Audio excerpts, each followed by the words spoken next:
परीक्षित कहने लगा कि मेरे राज्य में इतना बड़ा अत्याचार हो रहा है। तलवार लेकर के दौड़ पड़े और उस गौ माता से कहने लगे कि हे गौ माता, अब आपको रोने की आवश्यकता नहीं है।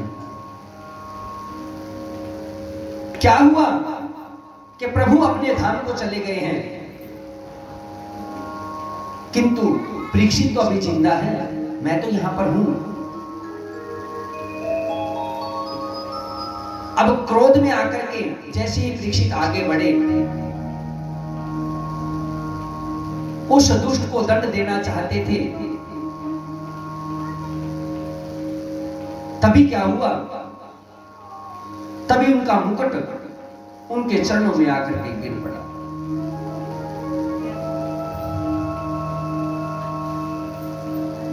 और उधर से वो जो दुष्ट था, वो दुष्ट भी परीक्षित के चरणों में आकर के गिर पड़ा और परीक्षित से कहने लगा कि हे महाराज, आप मुझे क्षमा कर दीजिए। तब परीक्षित ने अपनी तलवार अपने म्यान में रखी और उस गौ से पूछा कि हे माता, आप कौन हो? मैं जान गया कि आप साधारण गौ को नहीं हो और ना ही ये साधारण बछड़ा है। आप लोगों की ये दुर्दशा किसने की है, मुझे बताओ। बछड़ा बोल पड़ा कि महाराज, मैं अपने दुख का हेतु किसे बताऊं, मैं अपने दुख का कारण किसे बताऊं। शास्त्र कहते हैं जैसा कर्म करोगे वैसा फल हमें भोगना ही पड़ेगा। मैंने जैसे कर्म किए हैं उसका मैं फल भोग रहा हूं। हमें अपने कर्म का फल भोगना ही पड़ता है। अपना कर्म ही सुख दुख का कारण होता है। हमारा जो कर्म है वही हमारे सुख और दुख का कारण होता है। कुछ लोग कहते हैं कि ईश्वर की रक्षा के बिना, ईश्वर की इच्छा के बिना पत्ता भी नहीं हिलता और भगवत इच्छा से ही सब कुछ होता है। भगवान की इच्छा से ही सब कुछ होता है। इसीलिए मुझे नहीं लगता कि अपने दुख को मुझे किसी को सुनाने की आवश्यकता है, क्योंकि जब प्रभु की इच्छा से सब कुछ हो रहा है। ये जो मेरा दुख है ये भी तो मेरे कर्मों का कारण है, तब मैं इसे किसको सुनाऊं, क्यों सुनाऊं, मुझे क्या पड़ी है सुनाने की।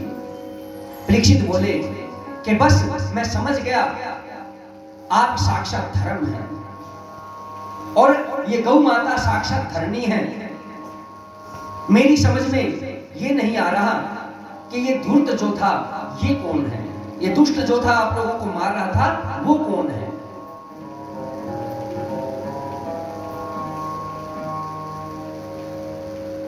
तब वो दुष्ट उसके चरणों में गिरा हुआ था, परीक्षित के चरणों में। उसने दुष्ट से पूछा कि भाई तुम कौन हो, तुम बताओ। इनको तो मैंने पहचान लिया, ये तो धर्म है और ये धरणी है, अब तुम भी बता दो तुम कौन हो। तब वो कहने लगा हाथ जोड़ करके कि महाराज मैं कली हूं। तो परीक्षित कहने लगे अच्छा तो तू कलयुग है, तू ही कलयुग है, तूने मेरे राज्य में प्रवेश करने का दुस्साहस कैसे किया। कलयुग ने कहा कि महाराज अब आप ही बताइए कि जहां तक भी नजर दौड़ाओ सब जगह आपका ही तो राज्य है। ऐसी कोई जगह तो है ही नहीं जहां पे आपका राज्य ना हो। तब आप ही बताइए मैं कहां जाऊं। इस सप्त द्वीप वसुंधरा पर मात्र एक आप ही का राज्य है सब जगह। तब मैं कहां जाऊं, मुझे भी तो रहने के लिए जगह चाहिए। और जहां भी मैं जाता हूं वहीं पर मुझे आप अपना धनुष बाण और तलवार लिए खड़े मिलते हैं।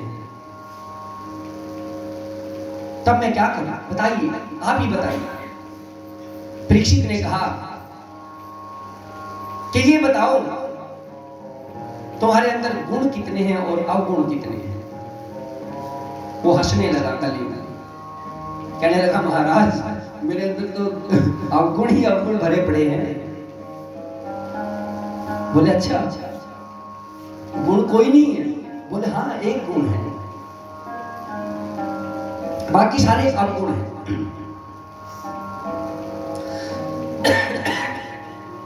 मैं दोषों का भंडार हूं, अवगुणों का मैं भंडार हूं, पर गुण सिर्फ एक है।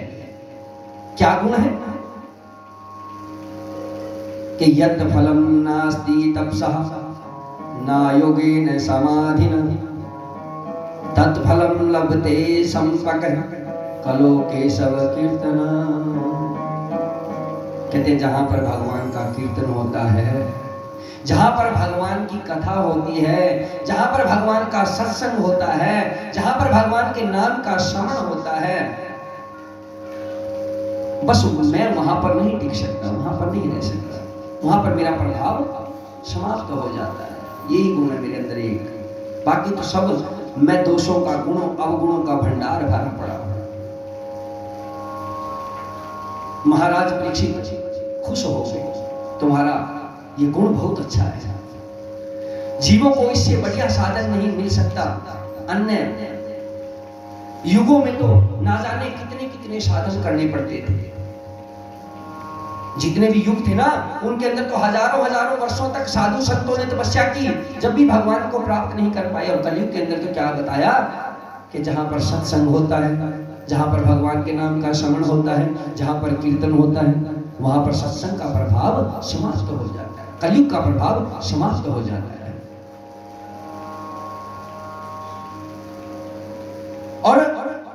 और युगों में तो हजारों हजारों वर्ष तपस्या करने के बाद भी ऐसा फल नहीं मिलता।